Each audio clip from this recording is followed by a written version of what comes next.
Hello everyone, I80386SX, and we come today with a vintage computer repair. At least, I hope it's going to be a repair. We have the Compaq Armada 4120. This is the second appearance it is going to make on this channel. So what is this Armada doing today, or not doing? Well, it's got a disk drive in it that sometimes read perfectly and most of the time doesn't read at all. The belt has been determined to be already in good shape. Let's turn this thing off first of all.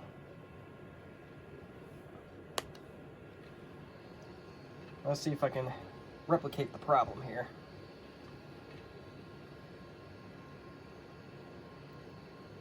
This particular machine does not like it when the disk is in, when it's doing its RAM count for some reason.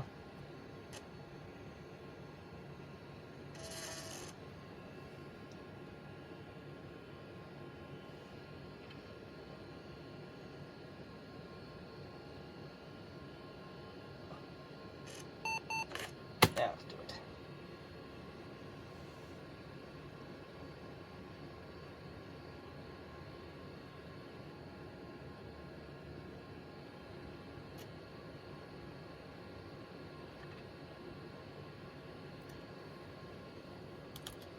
And now that I have a hard drive in here, I suppose it's going to make things... That's one extra complication. So, let's get that hard drive out for now. Now the next question is, how do I get it out? Oh, pulls right out. Okay. So let's pull that out of there, as that's complicating things in the case of our video. Alright, so that is out of the loop.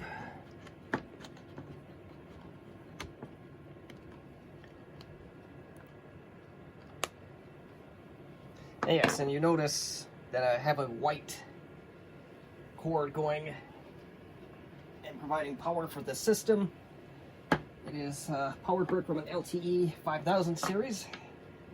The power requirements between the two laptops should be, well, I take that back. I thought they were nearly identical, but so, well, we're gonna fix that right away.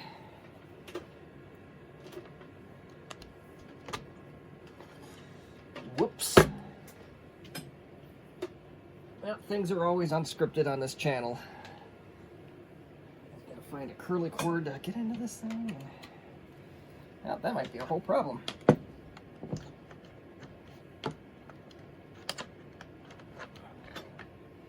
Right. Now let's try it with a proper power brick.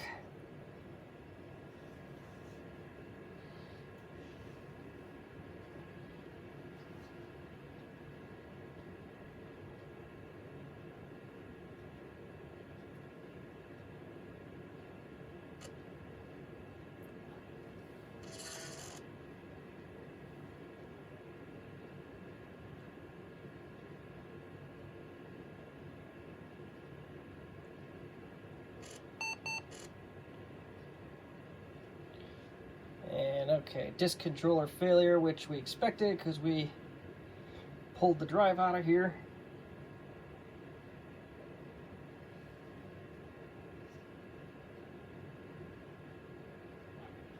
So let's save the changes.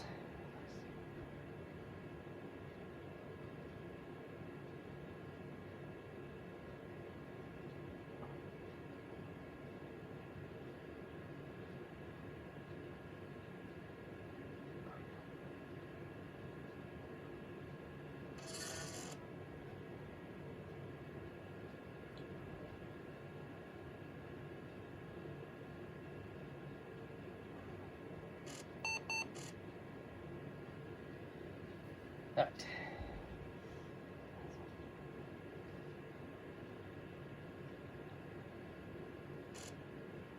Alright, so let's insert the disc and let's see what it does. Nothing.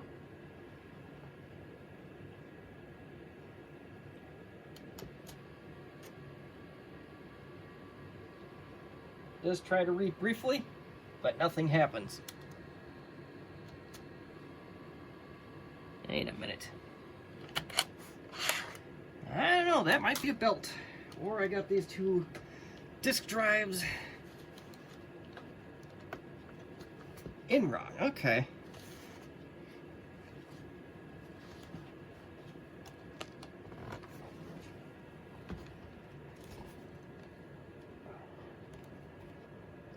Yeah, that is absolutely the right disk drive for this machine.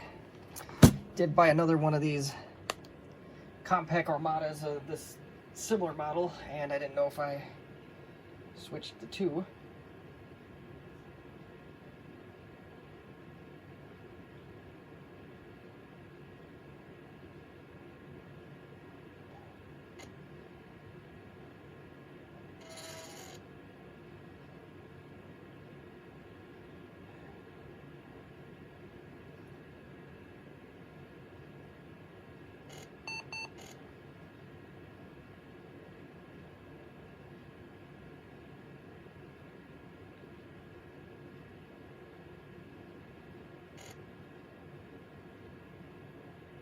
Alright, let's try this again.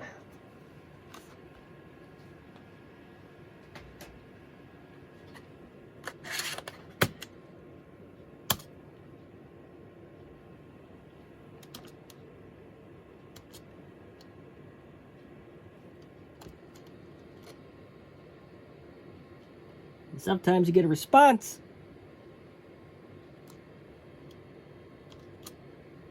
And other times you get nothing at all.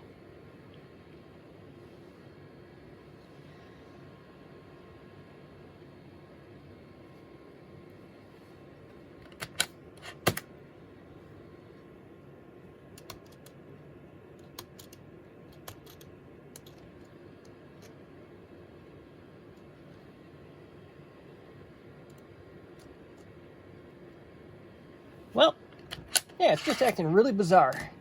Now, unfortunately, I can't get it to read. So we'll set this thing aside, and we'll pull the disk drive out of this thing. On these laptops, it's very easy to get the diskette drive out. There are no screws, at least initially anyway. You're halfway there. You're halfway there.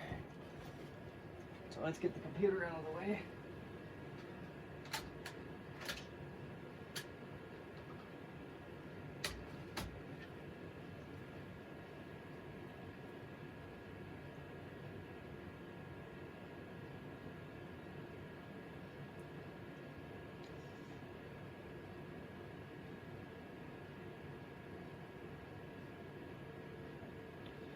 Alright.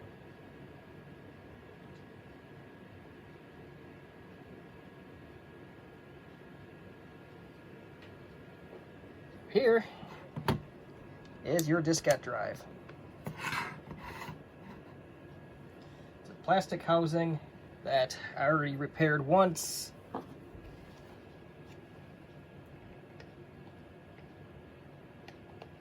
And I wasn't lying when I said it sometimes read discs perfectly.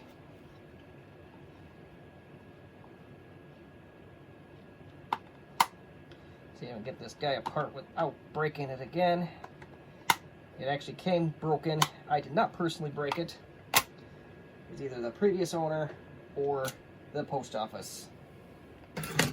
But no use speculating on blame. Everything is good. And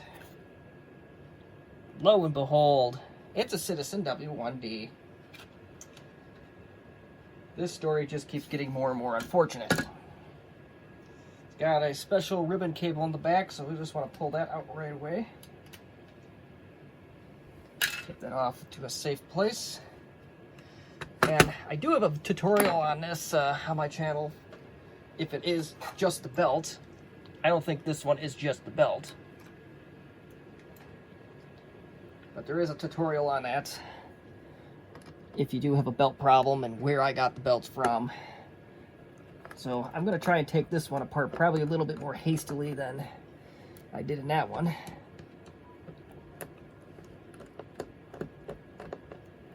And I'll double check the belt first, obviously, and off chance that that is actually the problem, but I don't think it is.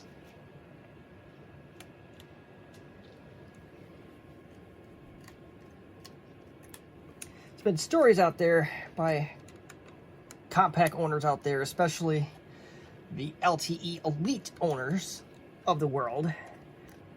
They wrote them off. Oh, those disk drives are junk. They're absolute junk. Never got one working. And here's the other computers that have these drives in them. Now, there's one thing we have to consider here, especially with the LTE Elites. Most of the computers that came with these drives, they came in Pentium 1s in the late 90s or so. This Armada is kind of closer to middle to late 90s, but the LTE Elite would say would probably be 1993 or 1994. So if there is a component that did fail, like a capacitor, those drives are a lot less likely to work. At least that's my theory. We're going to test that out, maybe. So this is a very, very picky drive. I honestly don't know how I'm going to get this apart safely just yet. Yeah, I gotta find something to put between those heads, so I may have to leave you for a moment to go and get a Q-tip or something.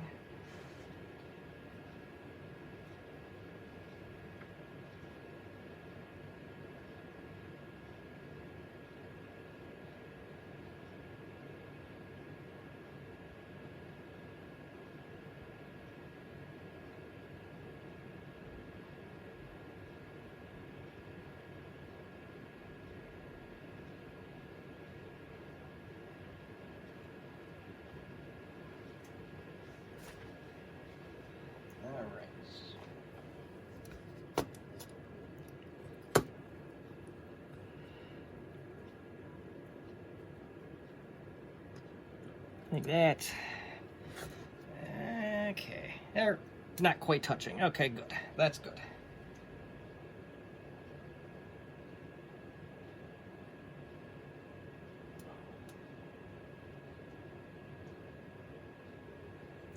And this thing is spinning just fine, and from what I can tell, it looks like the right belt. And I never compared this with one with a new belt. But everything is spinning. It looks like it's doing what it's supposed to do. It looks like it's the right belt. So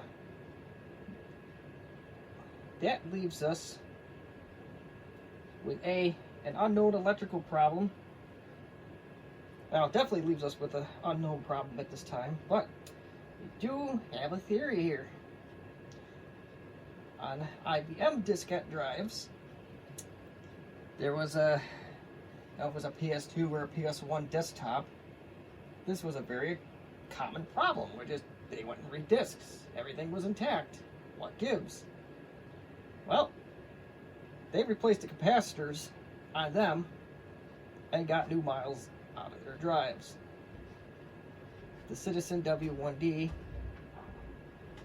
features only one.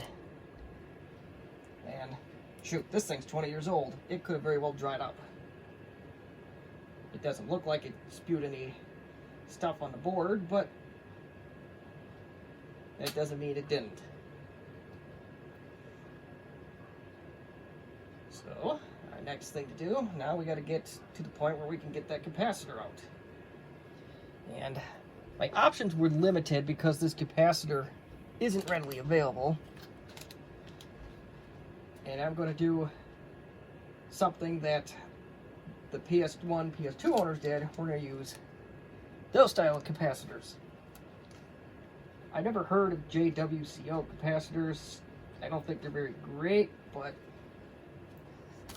we'll give them a try. If you're lucky, you find something that small, and if you can be brand picky, I go with Rubicon, Nishikon, or Panasonic. There's some American manufacturers out there too that are probably very good. I know I covered this in a AC adapter repair video. Might have to go search for that one. So now, we got the fun of getting this capacitor out.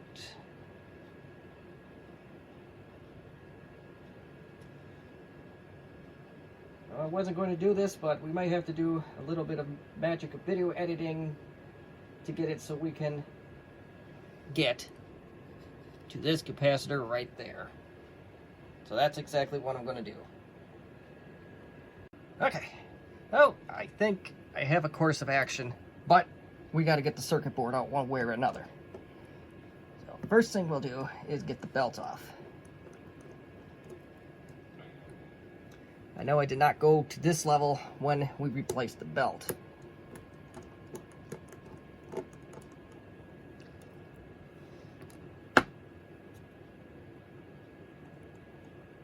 And wow, this thing is on. I'm almost certain that the belt is not the problem in this drive.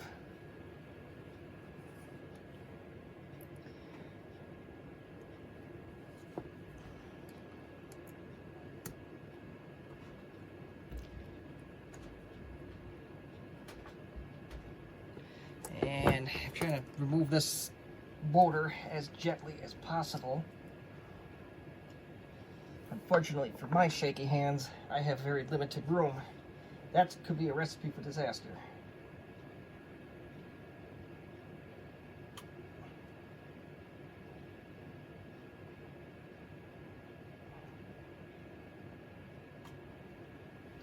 The next thing, I already did it, but you want to remove those two ribbon cables out of their sockets.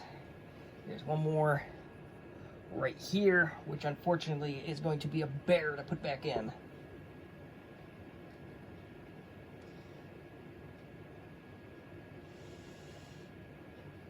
Planned obsolescence is a pain. It's also taped down on mine. Not sure if they're all taped down, but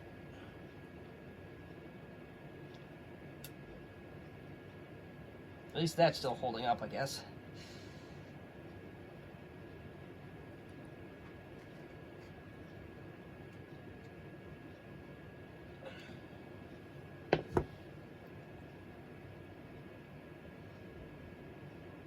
Just gonna needle nose. I don't know if I can help loosen it up, but okay, it's out. I just wiggled it gently and there it is. This is a very, very fragile diskette drive, so that is something to keep in mind.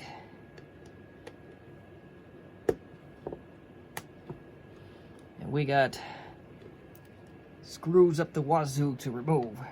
I'm doing this by a little bit by the seat of my pants.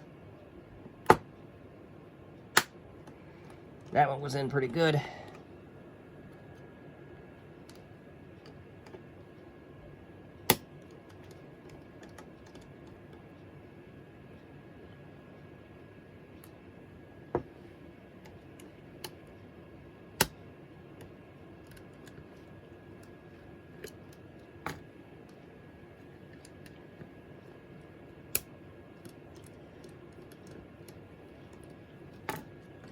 Not sure if I have to remove this component or if I got to remove more components, but the side that I need is out. It's just a matter of getting this thing the rest of the way out. And okay, so the more I look at this, I think I do have to get the centerpiece out, so let's do that.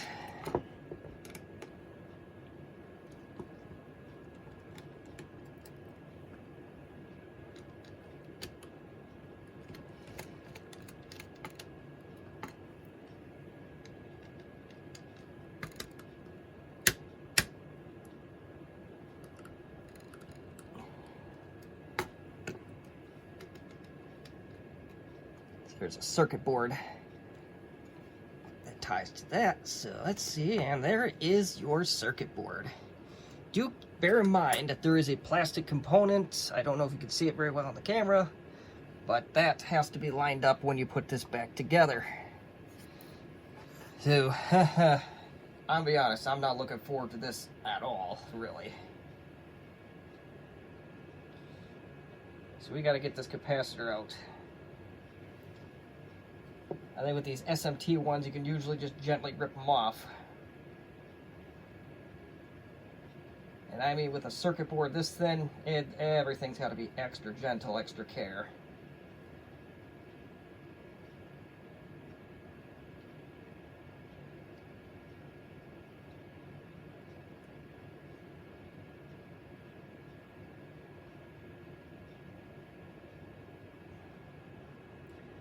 This one is, remember replacing these type of capacitors or similar on a Mac IICI, and that thing just, I wanted to measure see if it had any microfarads left in it or the rating on it, but I definitely am not going to get that now, because it just basically just popped out.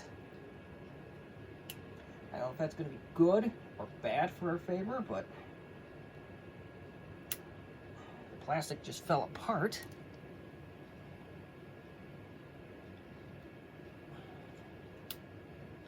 Yeah, pieces are just falling off now, so that, I don't know what to think of that. If that's going to be good or if that's going to be bad. But either way, they're gone. And take special caution to look and see what direction the capacitor was going in. I think on this one, the black piece, if I get the camera to cooperate, this right here is the negative. Capacitors do have polarity that you do have to worry about. And now begins the part that really makes me nervous. We gotta somehow solder this thing in and make it so it fits in that very tiny little spot. I have no idea how in God's name I'm going to do that, but we shall see. And we'll get our soldering iron cooking.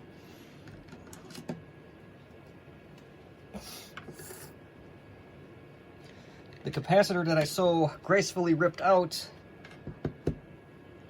is a 33 microfarad 16 volt.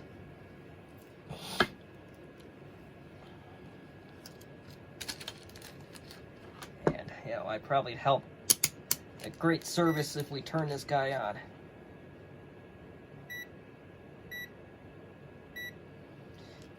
If your multimeter is capable of measuring capacitors or the microfarads on a capacitor, you should have that symbol on the bottom right, NF. Make sure you get your polarities right when you do this. And if it's a small capacitor under 100 microfarads, it'll take about, you want to hold it on for about 10 seconds to get a stable reading. So here are my little new capacitors, just to make sure that we're in ballpark.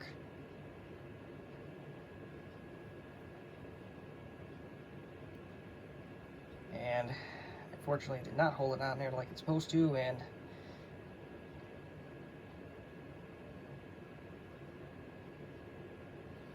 this one is reading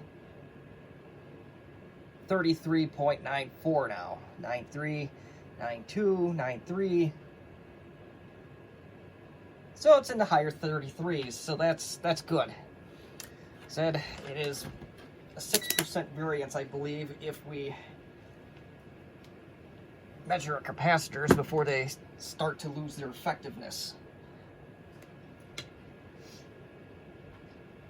And let me do a quick calculation on that, as I think we should be well within our range. Yeah, that's not even a, there's about a 3% variance there if we go 33 divided by 34. Not even a 3% variance, so we should be okay. So now begins the fun part. Part of the reason why I'm using this style capacitor is in the hopes of a little bit of room for error in terms of getting to that spot to solder. That is a very, very tight space. We'll do the negative first. And, okay, yeah, this is, I'm dreading this. Don't be surprised if I hire this one out.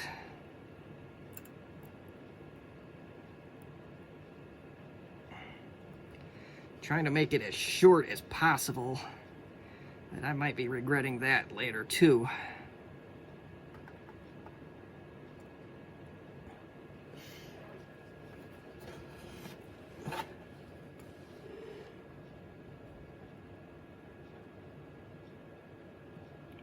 I don't know if my soldering iron is warm enough yet.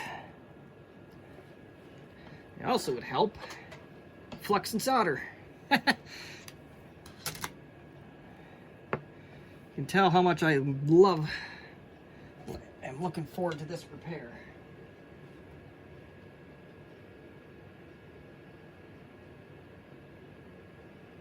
And we've danced around for almost a half hour now and got absolutely nowhere.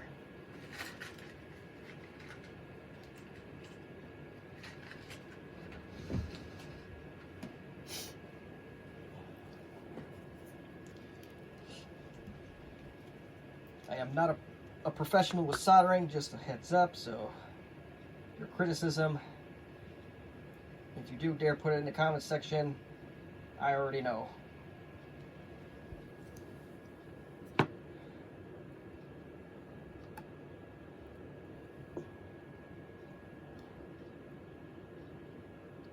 you ain't getting hardly any flux on her. And I believe there's I forget the name of the YouTube channel, but thanks to Retro Tech Chris, we may have a contact for specialized soldering stuff like this. So I may be giving that person a jingle if this doesn't work, or if my hands prove to be too shoddy for this exercise. We shall see.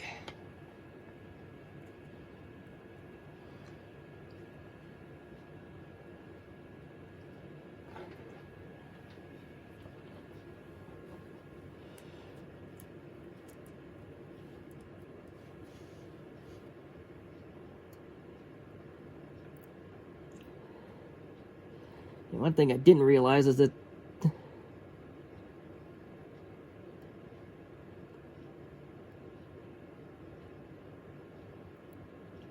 think I got them attached. And one other very important thing to look at with capacitors is the voltage rating. I know those surface mount ones, they don't show it as much, at least that I know of, is to make sure that the voltage, both your voltage, your microfarads, and your temperature ratings all must match. If it's not perfect, if it's below that, you may have a bad time. And I didn't know these, however the hell you pronounce this brand name, actually read at 105 Celsius. So I think that actually works in our favor, if anything. No, you want to try to get equal to that. So now that that one is attached, let's see what we can do to get the other one attached. Oh my God. I haven't been this nervous in a long time.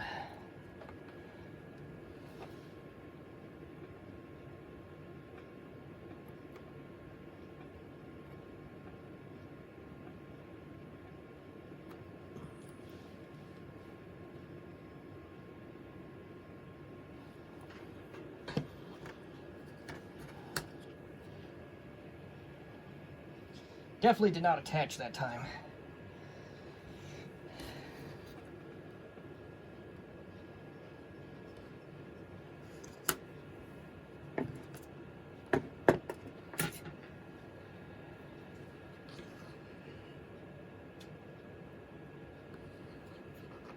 Definitely gonna have to get creative.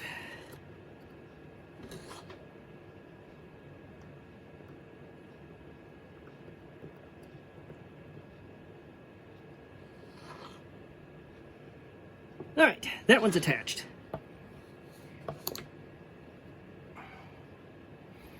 Not pretty, I'm sure. I don't think it's shorting anything out. So, I think we're okay. I'm going to take a leap of faith and cut their access leads off. negative one does not look like a particularly great soldering job, but oh well. Now, let me go get a cutting tool and let's see what we can do.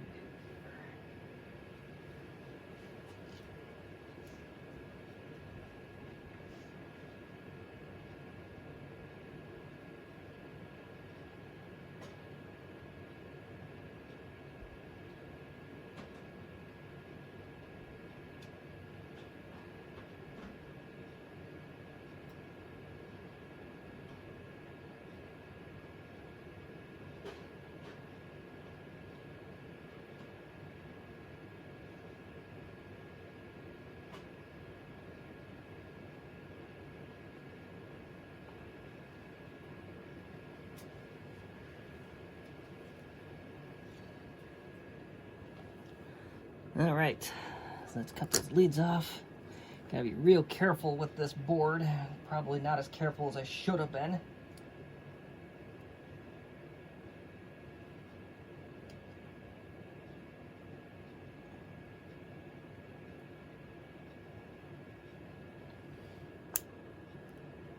One lead. And I think I bought these capacitors for like $5 on eBay for the 5. I think I got them from some guy that works on arcade machines or something. And I forgot about them, to be honest. And I saw these really small capacitors come in the mail, and voila, here we are. I also found out, fun little fact, is that shipping from Puerto Rico actually isn't too bad. It's not significantly worse than, in my case, getting a shipment from California or the East Coast. It does come in a fairly speedy matter. This is one of the 3 packages of capacitors that I was going to try out, came from Puerto Rico. So, fun little fact, you find something that comes from Puerto Rico, don't panic. It'll likely get there just as quickly as anything else. Alright, so now the real fun has begun, or is about to. Let's get this bastard back together. First, safety first. We unplug all unnecessary electronics. So the soldering iron is done as we're going to get with that. So let's get that unplugged. I have no idea if... Now, before we even put this back together, we got a capacitor sticking out, which is to be expected. You may have to do some little bit of magic with liquid electrical tape or bending things into place. I don't know yet, but we'll find out when we get to that point. In the meantime, we'll get the screws on.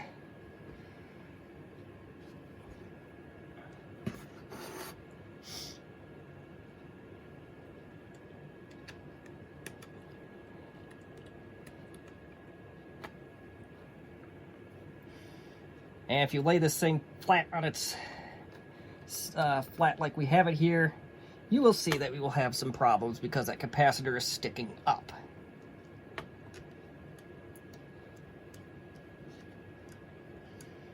Don't worry about that at this time. Just get those screws in, because they're not even to the worst part of this yet. At least I don't think it is. This feels like it's going to get worse for me.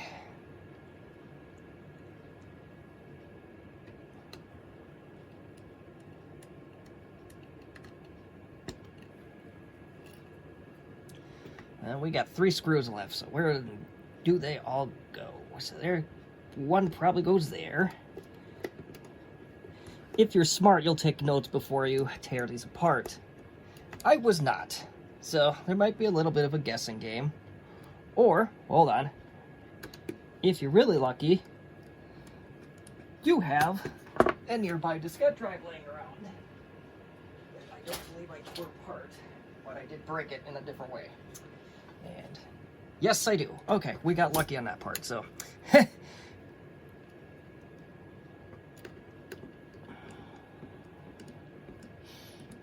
So, I did put those screws in the right place, so that's good. And yes, and some of you may ask, why didn't I just use that diskette drive that I already had out in the open? Why didn't I just use that? Well, that's a very excellent question. I broke a spring on that one that you just saw.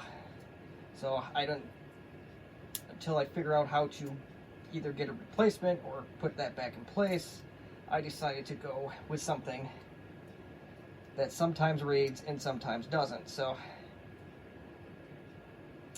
that is why I am going with the method of madness here that you are all witnessing. Now, we gotta get those ribbon cables back in. So very gently, I think this one's gonna be the worst of the 3 or 4 that we get to do.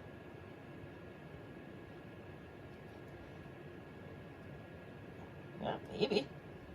This one might go in pretty easily. I don't know.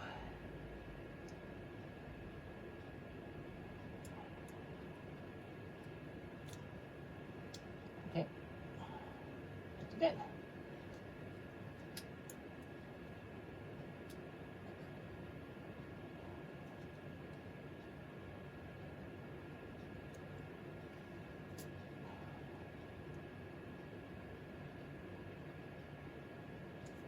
And looks like I was able to gently wiggle this thing back into place, so the worst, in my opinion, in terms of those cables, is behind us. So now, we get to do the other 2 ribbon cables that control the heads.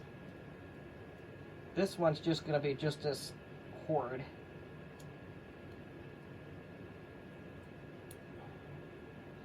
Honestly, I don't know what order they went in. And I could easily tear apart my other Armada 4160T and find out if I really have to do some troubleshooting on this. I don't think I have to, but...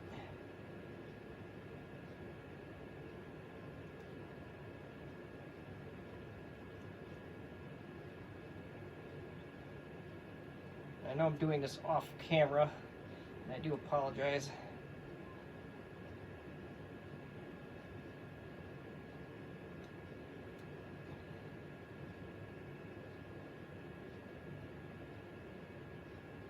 There is a side effect of using a bigger capacitor, is that you have to magically slide these things in next to it, but we shall see if that becomes a problem. So, there's the one cap and the 2 ribbon cables. I'm gonna go on my cheat sheet, and it looks like I did get that part correct.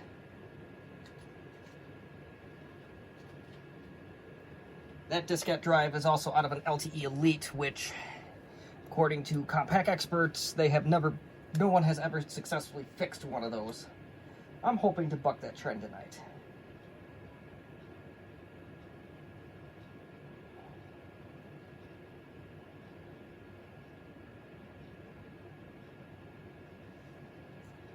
Now we gotta get the motor cable in. So I might bend this lead over so it doesn't quite touch, and hope I don't break my soldering joint off, but we shall see.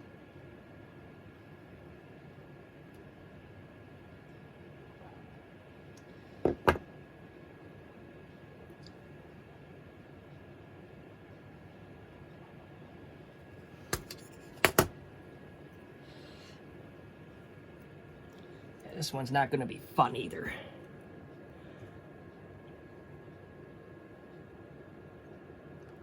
Oh, maybe it will be fine. There's a plastic component that may help us in pushing this guy down.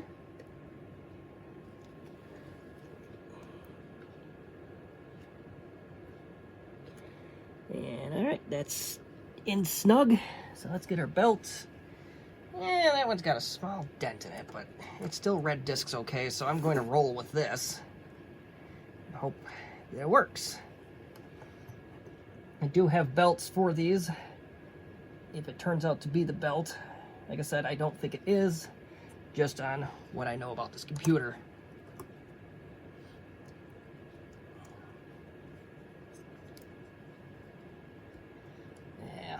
Let's get the screw in first before we go any further with this exercise.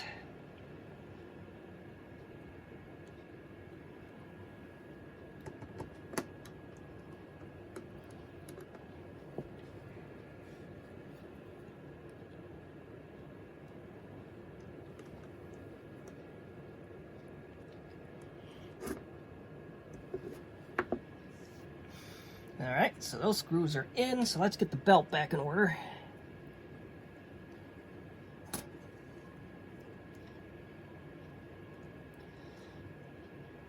I don't entirely remember how that goes in. Not whatever way I'm doing it is definitely looking like it's on the wrong side here. All right, that's in.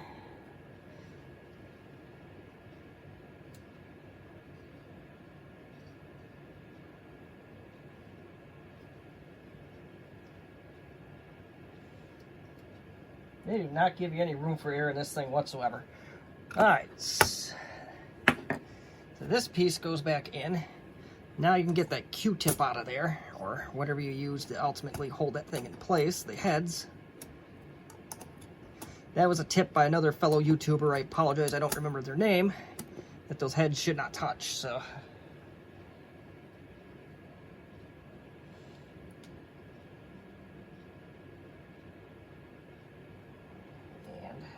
For some reason, it's not going all the way down.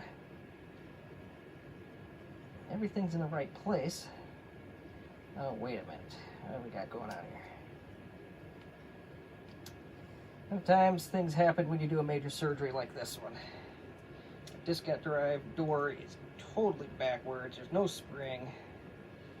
Well, maybe we don't need that yet. So, oh, wait a minute. What's that?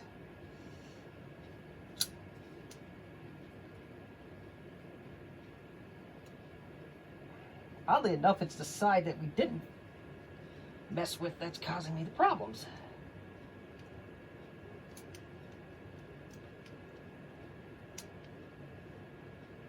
Oh, wait, I see the problem. We got to move. There's a latch moved on me.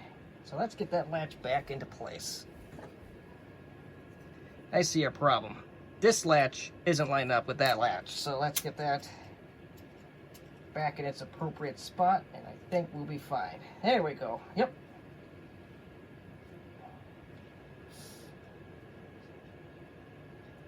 And so far,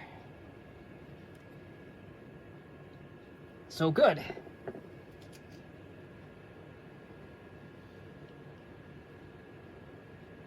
Now double check that none of our leads are touching anything they shouldn't be touching.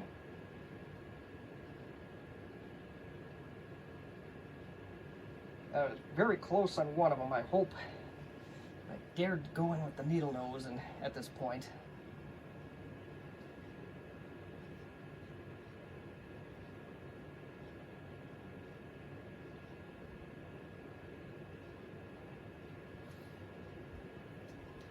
Positively that my new cap is very close to touching the metal chassis. I never should have looked at that closer, but well, we'll see if we can move that without disrupting anything.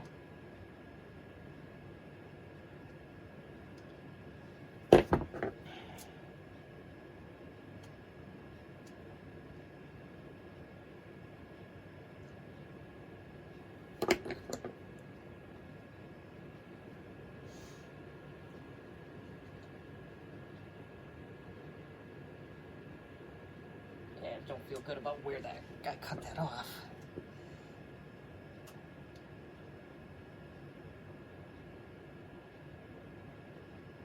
I think I got it.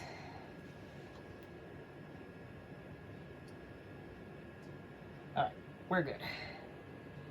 And no other leads touching anything else. I know it's going to be a close call, unfortunately, but that's just the way the cookie crumbles.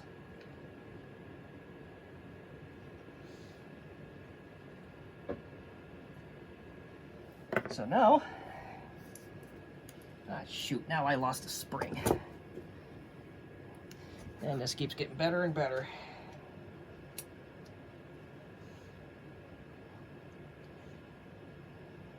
Good news is we found a spring right away, so should be okay.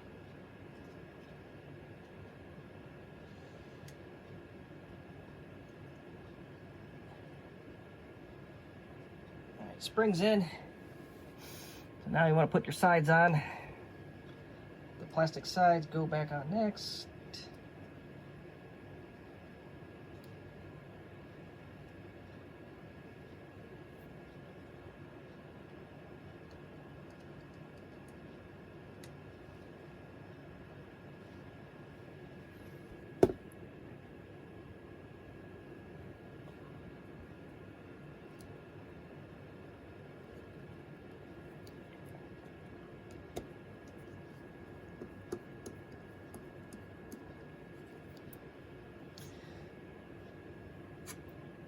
Actually, I take that back. I did this a little bit out of order.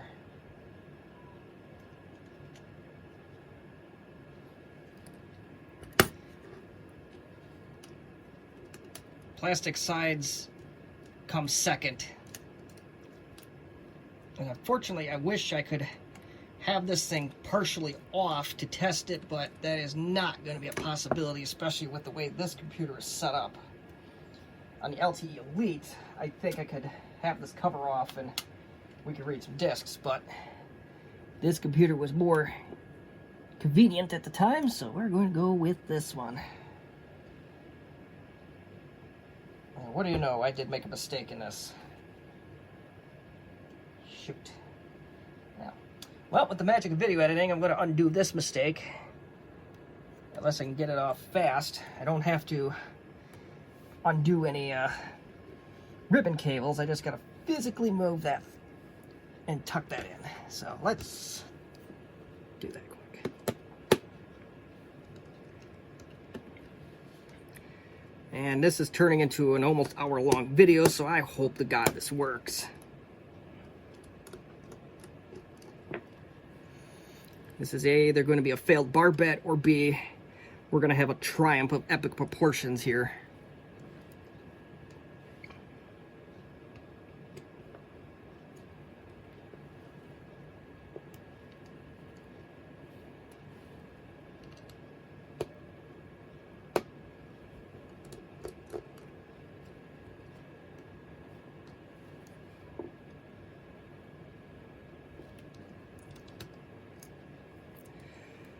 Bear in mind, this is my first time tearing one of these apart. So it ain't gonna be perfect.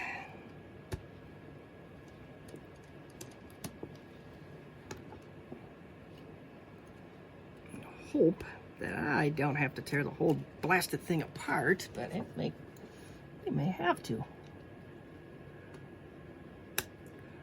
Oh, we don't. Okay, good. Alright, so no magic of video editing on that one.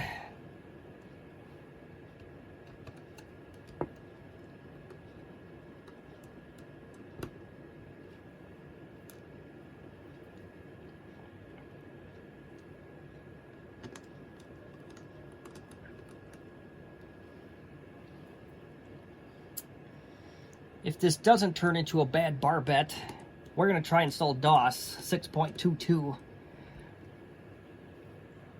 on the hard drive that you can't see at the moment, but it's an IBM Travel Star. It's a 20 gig drive, but it'll actually be using 2 gigs of the drive, but that's not important for the functionality of this diskette drive.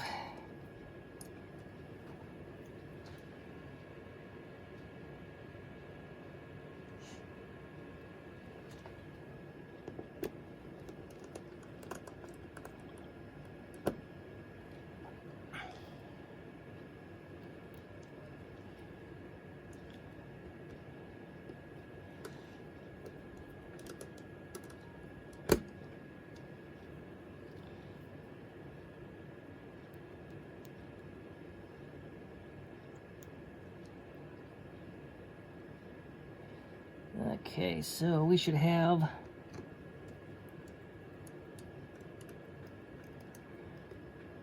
now that we're getting down to it, we should have exactly 4 screws left over, and we do. Perfect. We'll see if we're saying perfect in a few minutes. Wait a minute. We are missing a screw. No, I just didn't bother to put it in.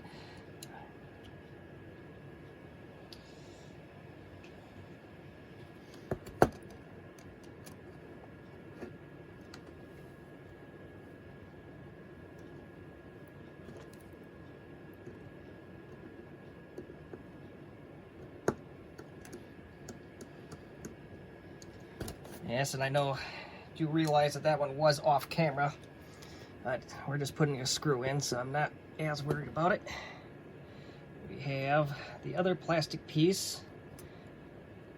I don't think these are super critical for the functionality of the drive, so if these go missing or broke, I wouldn't lose too much sleep over it. I think I bought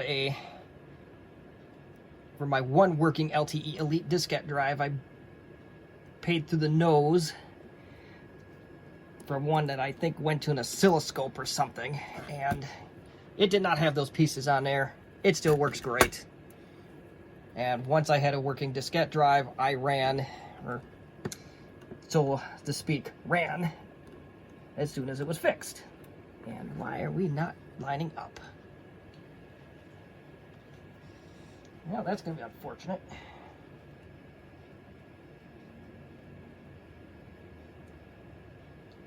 May have put the wrong screw in. May have been for the motor.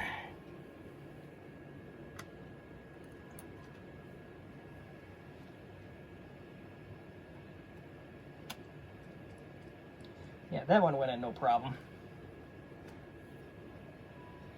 It almost looks like it's for the motor.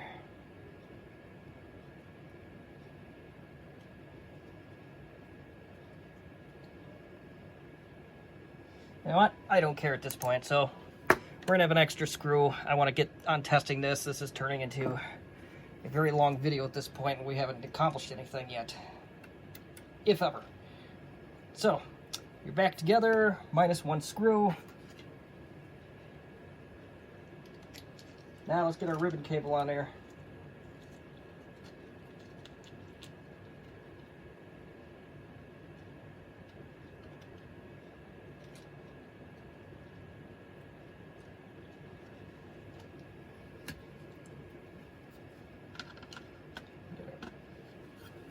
Plastics back in.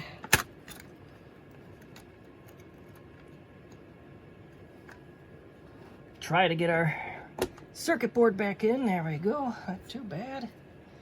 And this is the other half of the fun, is getting this in line up. We also have repaired plastic. I am very nervous about.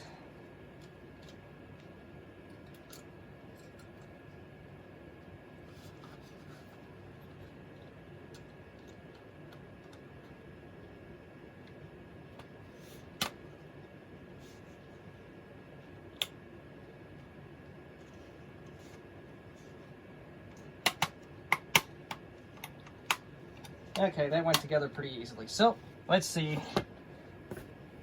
Let's get the computer out. Let's see what we can blow up.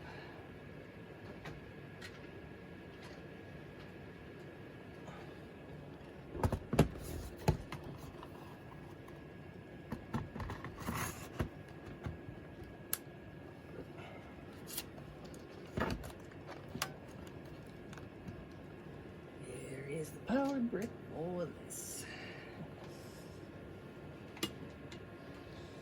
Say your prayers.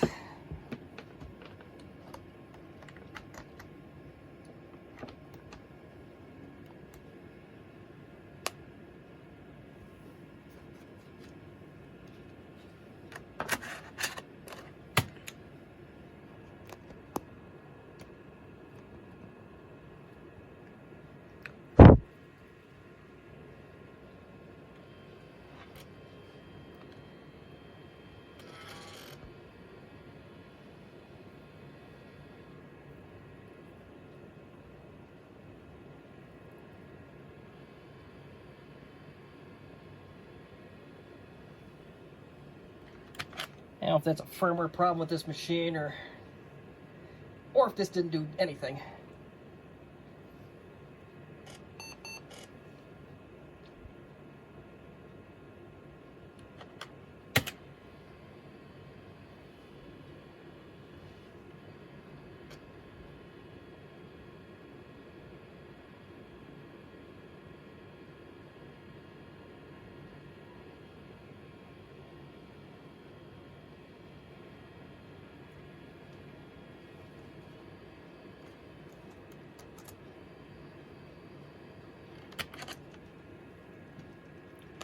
Yeah, that's not looking too good.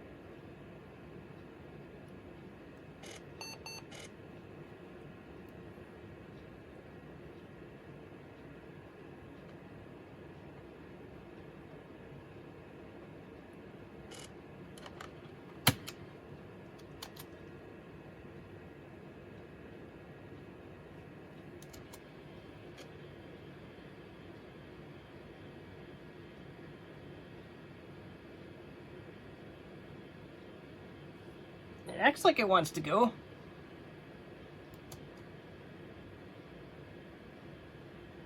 So, yeah, I don't...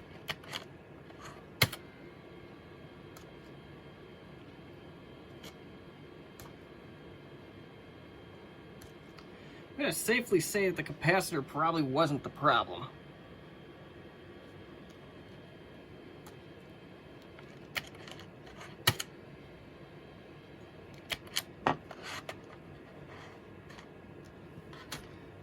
We'll try the belt too. I'm gonna feel mighty stupid if that's all it was, but we'll try the belt too. It did have an oblong section in it, so maybe that was the problem.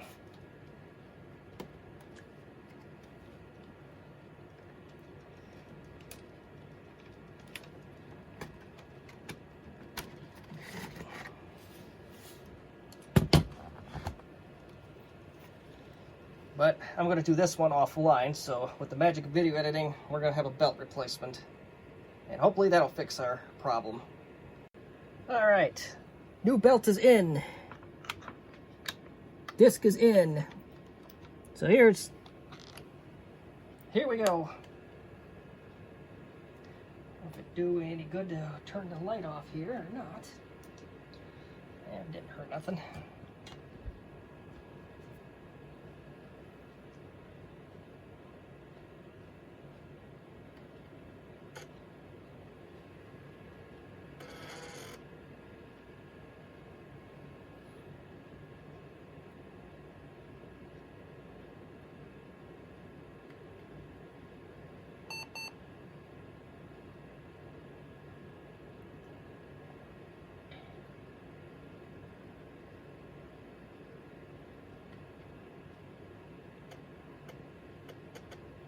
I'll be damned.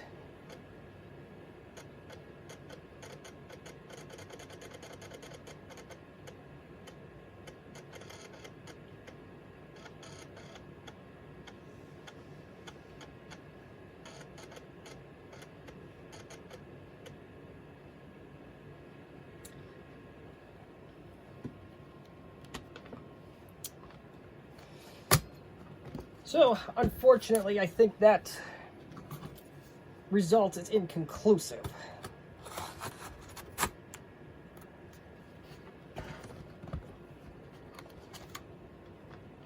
Now we'll try with a hard drive.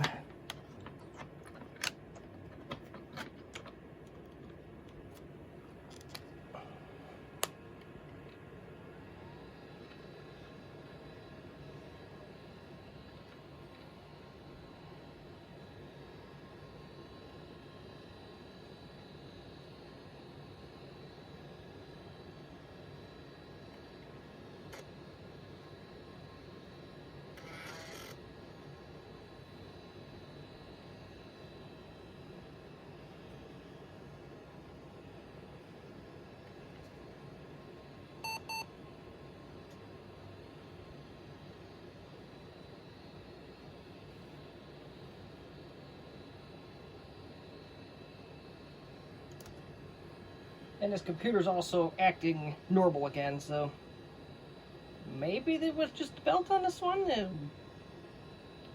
Well, I don't know.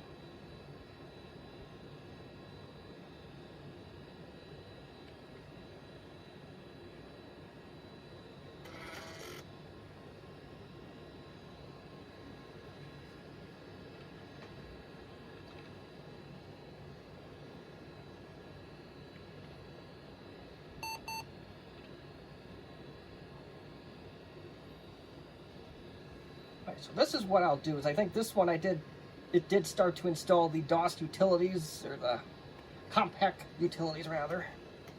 So I'm going to clear those off, and then we're going to install both those utilities, and we'll see what we get. I may very well have to get out my LTE Elite with the non-working disk drive that I already replaced the belt on and try this capacitor fix on it.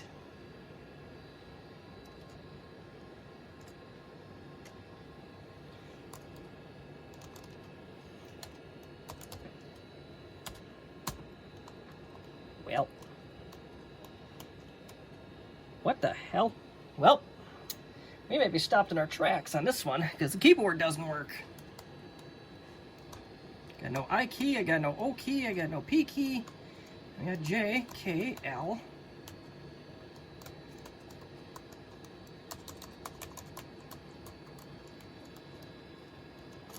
We have no top row keys. Okay.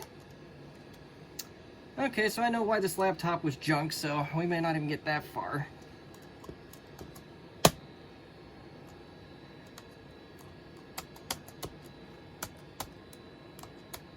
And we are missing all sorts of keys here, so we may have a dead keyboard on this machine, but I do think we have a fully working